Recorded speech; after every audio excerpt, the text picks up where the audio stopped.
ನಮಸ್ಕಾರ ವೀಕ್ಷಕರೇ, ಸಪ್ತಶ್ವ ಚಾನೆಲ್ಗೆ ಸ್ವಾಗತ. ನಾನು ಚಂದ್ರಿಕಾ. ಮಧ್ಯ ಪ್ರಾಚ್ಯದ ಇತಿಹಾಸದಲ್ಲೇ ದೊಡ್ಡ ಬೆಳವಣಿಗೆಯಾಗಿ ಹೊರಹೊಮ್ಮಿರುವ ಘಟನೆ ಬಗ್ಗೆ ನಾವು ನಿಮ್ಗೆ ತಿಳಿಸ್ಕೊಡ್ತಾ ಹೋಗ್ತೇವೆ.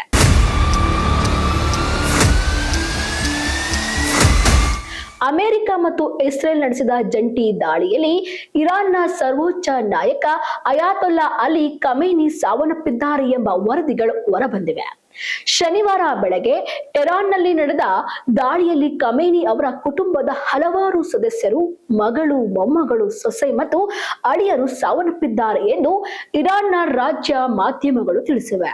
ಇರಾನ್ನ ರಕ್ಷಣಾ ಸಚಿವ ಅಜೇಜ್ ನಾರ್ಸಿನ್ಜಂದೆ ಮತ್ತು ಇಸ್ಲಾಮಿಕ್ ರೆವಲ್ಯೂಷನರಿ ಗಾರ್ಡ್ ಕಾರ್ಪ್ಸ್ನ ಕಮಾಂಡರ್ ಮೊಹಮ್ಮದ್ ಪಕ್ಪೋರ್ ಕೂಡ ದಾಳಿಯಲ್ಲಿ ಬಲಿಯಾಗಿದ್ದಾರೆ.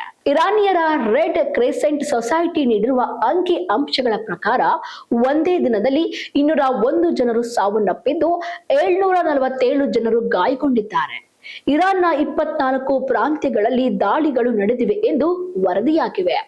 ಅಯಾತೊಲ್ಲಾ ಅಲಿ ಖಮೇನಿ 1989ರಿಂದ ಇರಾನ್ನ ಸರ್ವೋಚ್ಚ ನಾಯಕರಾಗಿ ಅಧಿಕಾರ ವಹಿಸಿಕೊಂಡಿದ್ರು. 86 ವರ್ಷ ವಯಸ್ಸಿನಲ್ಲಿ ಅವರು ಮೃತಪಟ್ಟಿದ್ದಾರೆ. ಪ್ರಾರಂಭದಲ್ಲಿ ದುರ್ಬಲ ವ್ಯಕ್ತಿ ಎಂದು ನಿರಾಕರಿಸಲ್ಪಟ್ಟಿದ್ದ ಖಮೇನಿ ನಂತರ ಪ್ರಭಾವಶಾಲಿ ಮತ್ತು ಪ್ರಚಂಡ ನಾಯಕತ್ವವನ್ನು ತೋರಿದರು. ಅವರು 36 ವರ್ಷಗಳ ಆಳ್ವಿಕೆಯ ಇರಾನ್ ಅನ್ನು ಅಮೆರಿಕ ವಿರೋಧಿ ಶಕ್ತಿಯನ್ನಾಗಿ ರೂಪಿಸಿತು. ಹಮಾಸ್, ಪ್ಯಾಲೆಸ್ಟಿನಿಯನ್ ಇಸ್ಲಾಮಿಸ್ಟ್ ಗುಂಪು, ಯೆಮೆನ್ನ ಹೌತಿಗಳು ಸೇರಿದಂತೆ ಹಲವು ಮಿತ್ರ ರಾಷ್ಟ್ರಗಳಿಗೆ ಬೆಂಬಲ ನೀಡಿದ್ರು. 1979ರ ಕ್ರಾಂತಿಯ ಸಮಯದಲ್ಲಿ ಖಮೇನಿ ಅಮೆರಿಕವನ್ನ ಮಹಾ ಸೈತಾನ್ ಎಂದು ಖಂಡಿಸಿದ್ರು.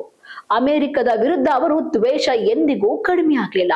2018ರಲ್ಲಿ ಟ್ರಂಪ್ ಆಡಳಿತವು ಪರಮಾಣು ಒಪ್ಪಂದದಿಂದ ಹಿಂದೆ ಸರಿದಾಗ ಇರಾನ್ನ ತೈಲ ಮತ್ತು ಹಡಗು ಕೈಗಾರಿಕೆಗಳ ಮೇಲೆ ನಿರ್ಬಂಧ ಹೇರಿದಾಗ ಇದು ಇನ್ನಷ್ಟು ತೀವ್ರಗೊಂಡಿತು. 2025ರಲ್ಲಿ ಹೊಸ ಪರಮಾಣು ಒಪ್ಪಂದಕ್ಕೆ ಒತ್ತಡ ಹೇರಿದಾಗ ಖಮೇನಿ ಅಮೆರಿಕದ ದುರಾಂಕಾರಿ ನಾಯಕತ್ವವನ್ನು ಖಂಡಿಸಿದರು.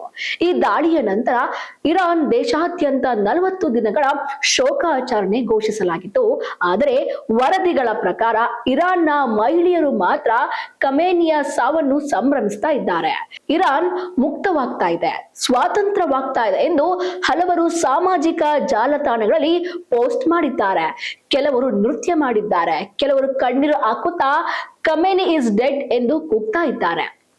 ಯಾಕಿಷ್ಟು ಸಂಭ್ರಮಿಸಿದ್ದಾರೆ ಅಂದ್ರೆ ಖಮೇನಿ 1989ರಿಂದ ಸುಮಾರು 36 ವರ್ಷಗಳ ಕಾಲ ಇರಾನ್ ಮೇಲೆ ಕಠಿಣ ಧಾರ್ಮಿಕ ನಿಯಮಗಳೊಂದಿಗೆ ಆಳ್ವಿಕೆ ನಡೆಸಿದ್ರು. ಅವರ ಆಡಳಿತದಲ್ಲಿ ಅಭಿವ್ಯಕ್ತಿ ಸ್ವಾತಂತ್ರ್ಯ ಮತ್ತು ವೈಯಕ್ತಿಕ ಹಕ್ಕುಗಳ ಮೇಲೆ ತೀವ್ರ ನಿರ್ಬಂಧಗಳಿದ್ವು. ಹಾಗಾಗಿ 2022ರಲ್ಲಿ ಮಹಾಸ್ ಅಮಿನಿ ಅವರ ಸಾವಿನ ನಂತರ ಇರಾನ್ ಮಹಿಳೆಯರು ಹಿಜಾಬ್ ವಿರೋಧಿ ಮತ್ತು ಮಾನವ ಹಕ್ಕುಗಳಿಗಾಗಿ ಬೃಹತ್ ಪ್ರತಿಭಟನೆ ನಡೆಸಿದ್ರು. ಆ ಸಮಯದಲ್ಲಿ ಸರ್ಕಾರವು ನಡೆಸಿದ ಭೀಕರ ಹಿಂಸಾಚಾರದಲ್ಲಿ ಸಾವಿರಾರು ಪ್ರತಿಭಟನಾಕಾರರು ಸಾವನ್ನಪ್ಪಿದ್ರು. ಇದು ಮಹಿಳೆಯರಲ್ಲಿ ತೀವ್ರ ಆಕ್ರೋಶಕ್ಕೆ ಕಾರಣವಾಗಿತ್ತು. ಹೀಗಾಗಿ ಅನೇಕ ಮಹಿಳೆಯರು ಹಿಜಾಬ್ ಧರಿಸುವುದು ಸೇರಿದಂತೆ ಅತಿಯಾದ ಧಾರ್ಮಿಕ ನಿರ್ಬಂಧಗಳಿಂದ ಮುಕ್ತಿ ಸಿಗಬಹುದು ಎಂಬ ಆಶಾವಾದದಿಂದ ಸಂಭ್ರಮಿಸ್ತಾ ಇದ್ದಾರೆ.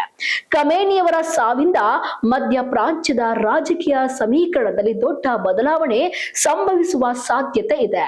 ಇರಾನ್ನ ಭವಿಷ್ಯ ಯಾವ ದಿಕ್ಕಿನಲ್ಲಿ ಸಾಗುತ್ತದೆ ಎಂಬುದನ್ನ ಇದೀಗ ಎಲ್ಲರೂ ಗಮನಿಸಬೇಕಾಗಿದೆ.